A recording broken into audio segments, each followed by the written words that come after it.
amalgam. We'll discuss it in a detail this lecture. So what is dental amalgam actually? It is a special type of alloy, silver alloy mixed with a mercury. So we call this mixture of silver alloy and mercury as a dental amalgam. So according to authors, dental amalgam is an alloy made by mixing mercury with the silver tin alloy. It is a special type of alloy in which one of its constituent is mercury. In dentistry, it is common to use the term amalgam to mean the dental amalgam. So, whenever we say amalgam, it means dental amalgam. And dental amalgam is a mixture of silver tin alloy with mercury. So, how do you classify dental amalgam? We classify it according to different things, like according to number of alloy metals. So, write it down if you have pen and paper. Write all these things. Classification of dental amalgam. Number one, according to number of alloy metals. According to number of alloy metals. So number one, binary alloys, ternary alloys, and quaternary alloys. So when you call it as binary alloys, when it has two metals. If it has three metals, it is ternary alloys. It has a quaternary alloy. So silver tin binary alloy, silver tin copper is ternary, silver tin copper, palladium, indium, all these things are quaternary alloys. So based on number of alloy of metals, you have binary, ternary, and quaternary. Next, according to the shape of powdered particles. According to the shape of powdered particles. So we have spherical shape, that is smooth surface spheres. Number two, lathe cut, call it as irregular shaped alloys, lathe cut alloys. When you have a ingot or a solid uh, ingot of metals, if you cut it on a lathe machine, then it will cut into a irregular shape. So we call it as a lathe cut alloys. And if you mix spherical alloys with lathe cut alloys, we call it as admixed type of alloys. So according to the shape, we have spherical shape, then irregular shape, also called as lathe cut, and mixture of irregular shape and spherical shape, we call it as admixed alloys. Next, according to copper content of powder.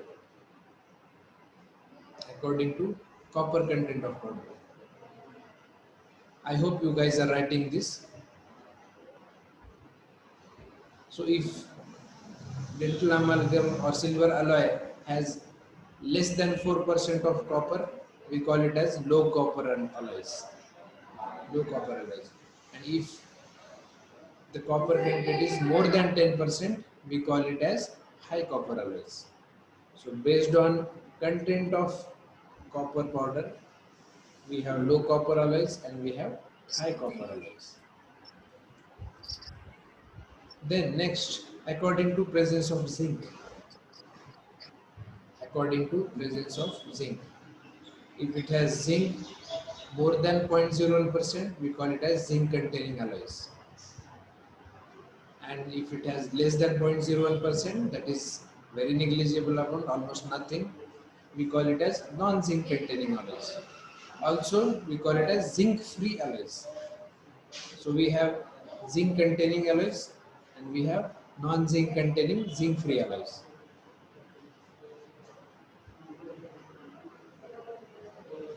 So all this is about classification.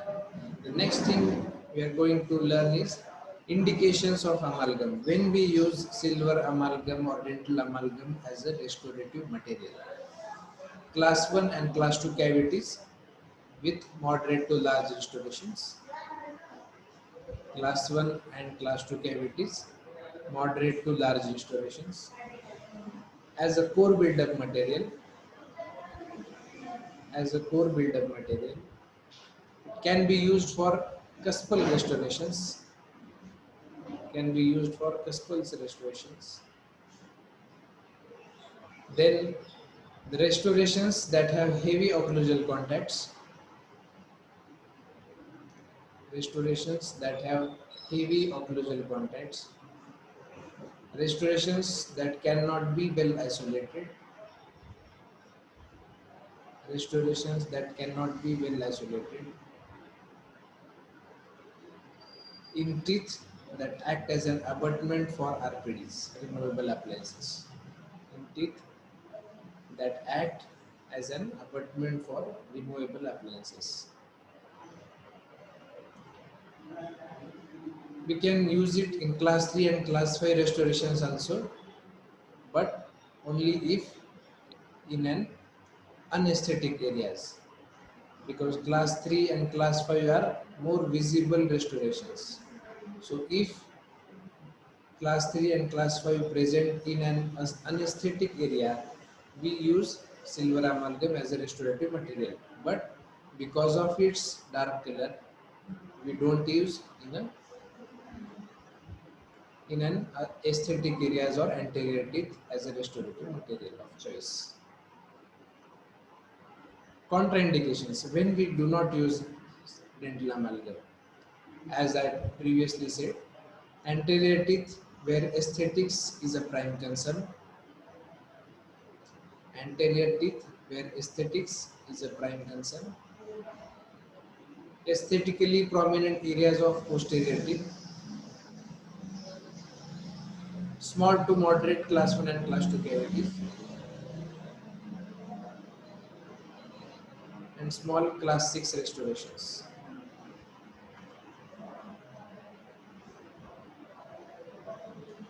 Now, what are the disadvantages of silver amalgam? What is the advantage if we use silver amalgam or dental amalgam as a restorative material?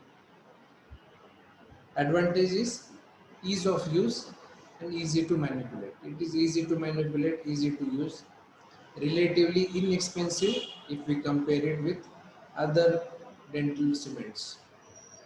It has excellent wear resistance.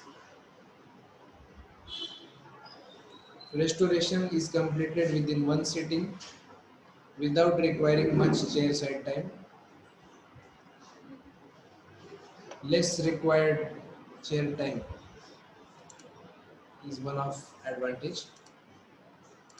And if we condense it or triturate it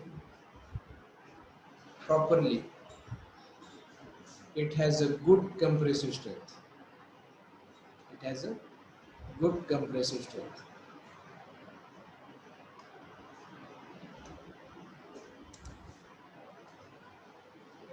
Sealing ability improves with age by formation of corrosive products at tooth amalgam and tooth surface interface. So for this property of silver amalgam, we call it as a self-sealing material. Self-sealing material. And relatively it is not technique sensitive.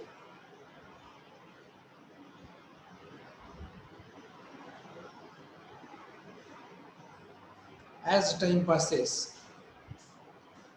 there is formation of corrosive products in between restoration and your cavity tooth surface. So in this gap, these corrosive products settle and they seal the interface between amalgam and tooth.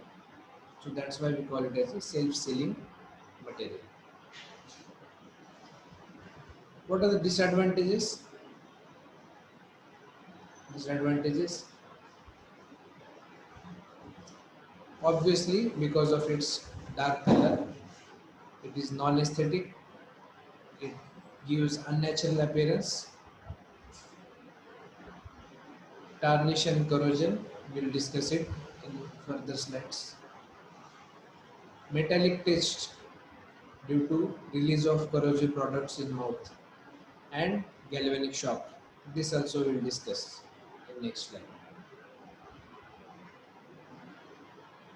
Discoloration of tooth structure, we call it as amalgam hue. And what is this amalgam hue? We will discuss it again. Lack of chemical or mechanical adhesion to tooth structure. Mercury toxicity. Again, we'll discuss this in further slides. What is mercury toxicity? How it is toxic? What are the disadvantages of this mercury? It promotes plaque adhesion. How? Again, we'll discuss in further slides. And delayed expansion. This also we'll discuss in further slides. So these are the disadvantages. Now, composition of amalgam. If it is low copper alloy, it has silver 63 to 70%, tin 26 to 28%, copper 2 to 5%. Obviously, the copper percentage here is 4%, so we call it as low copper alloy. If the percentage is more than 10%, as you know, we call it as high copper alloys. And it has zinc 0.0 to 2%.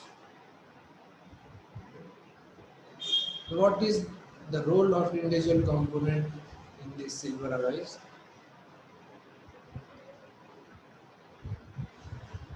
Silver constitutes approximately two-thirds of conventional amalgam alloy, and it contributes the strength of finished amalgam restoration. To some extent, it regulates the setting time also, and it increases expansion on setting and offers resistance to tarnish.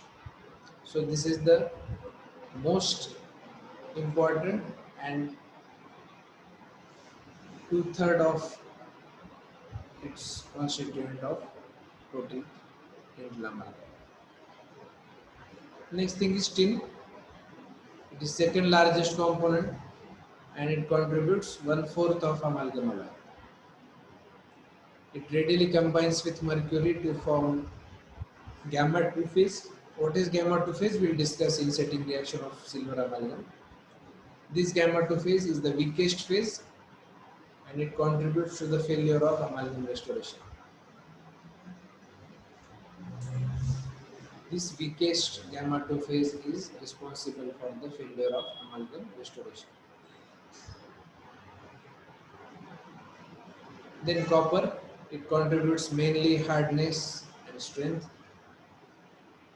Zinc, it acts as scavenger of foreign substances such as oxides. In previous slide, I mentioned about the corrosive products, oxides. These oxides are the foreign substances and for which zinc acts as a scavenger. It also helps in decreasing marginal failure. Then comes indium, palladium, the supportive other alloys. They help to increase the plasticity and resistance to deformation of the restoration.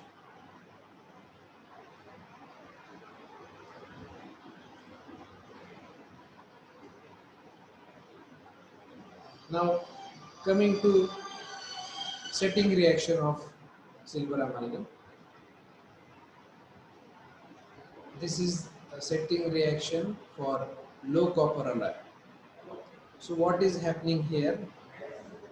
See this slide carefully and listen what I am saying. And if you have pen and paper, write this setting reaction also. Ag3Sm is silver and tin. Okay. So this silver and tin is unreacted. This silver tin is unreacted right now. So we call this phase as a gamma phase. Okay. So unreacted silver and tin is a gamma phase.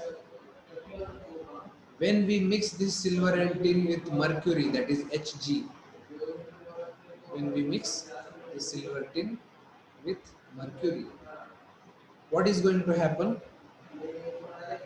Silver is going to react with mercury as well as tin is going to react with mercury. So silver reacts with mercury, we get Ag2Hg3 and we get our gamma 1 phase. We call this as a gamma 1 phase. And when tin reacts with mercury, we are getting SN8Hg, that is gamma 2 phase.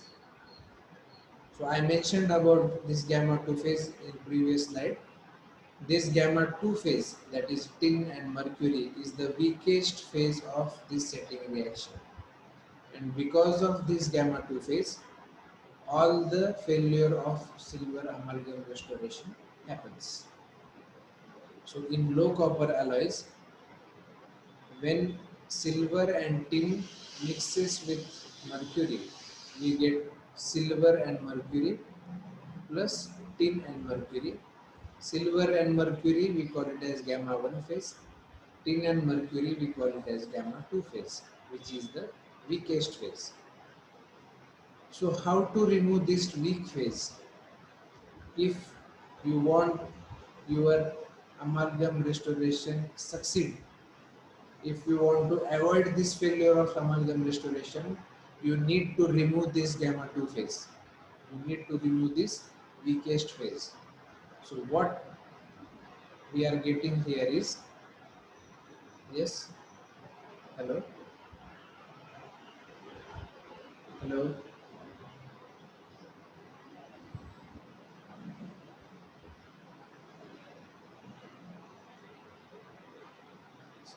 someone wants to talk. So this is about setting reaction of low copper alloy. So we need to remove this gamma 2 phase, that is tin and mercury. So what we did, what we do is we use high copper alloys. Because we are adding extra copper into the setting reaction, see now what is going to happen. You have silver and tin unreacted gamma phase, then there is Hg, that is mercury, and then we are adding extra copper into the reaction. And what is happening here is we are getting gamma 1 as usual, silver and mercury. We are getting, we are not getting tin and mercury phase here because the extra copper in the reaction is reacting with tin. Tin, instead of reacting with mercury, is now reacting with copper.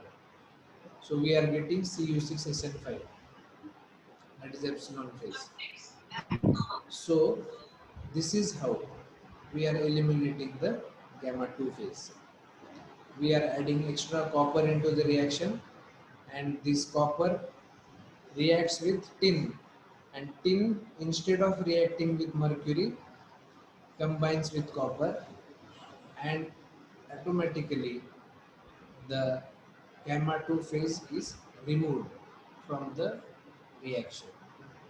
So if you use high copper alloys, this gamma 2 phase is not there.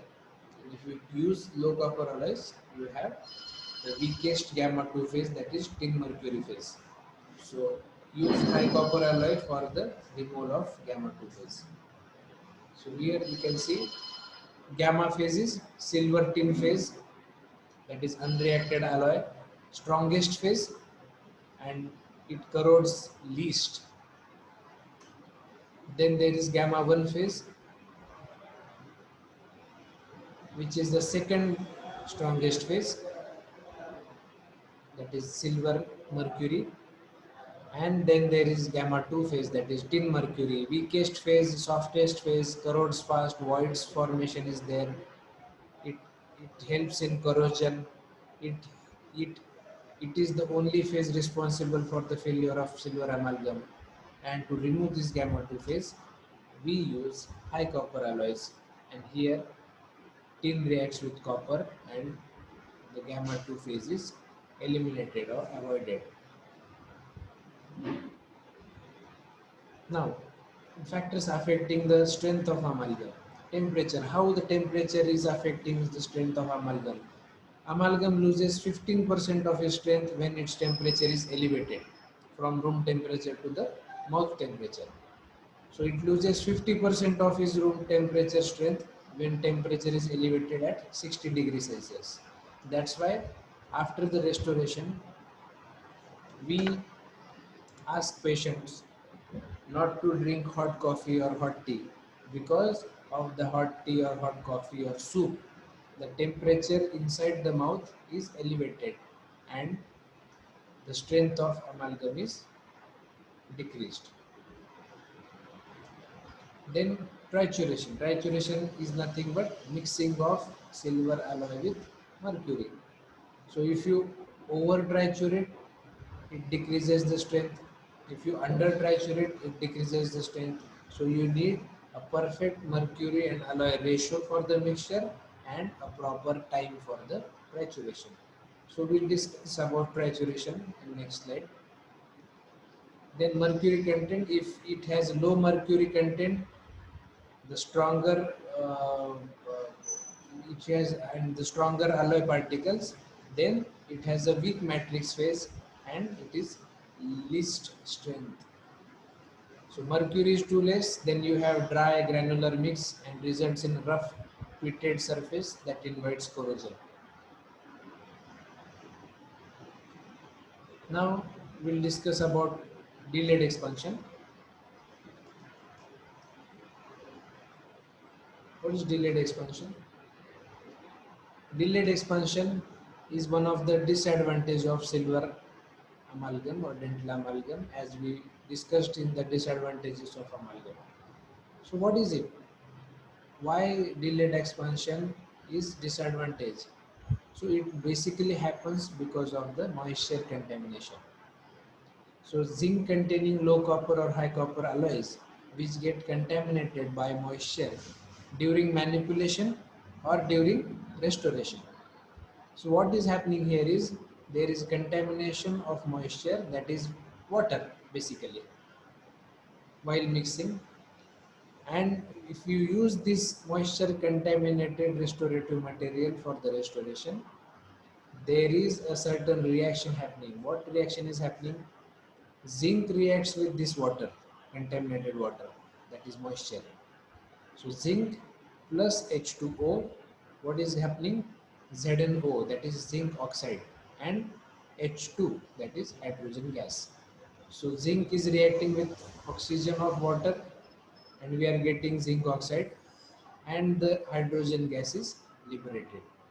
So because of this reaction, there is a expansion or protrusion of the restoration from the cavity.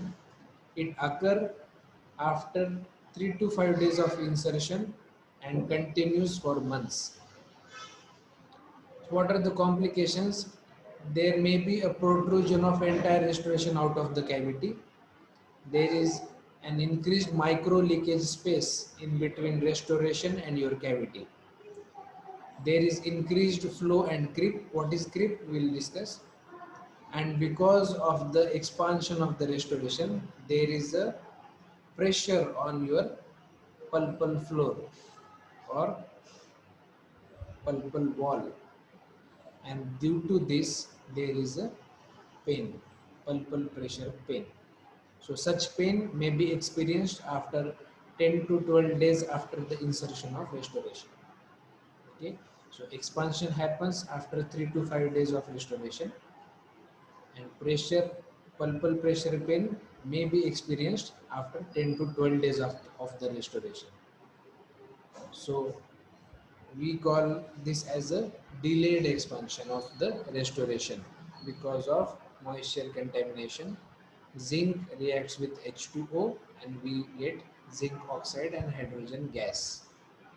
So this is about delayed expansion, and the other things like creep, then manipulation, mercury toxicity, all these things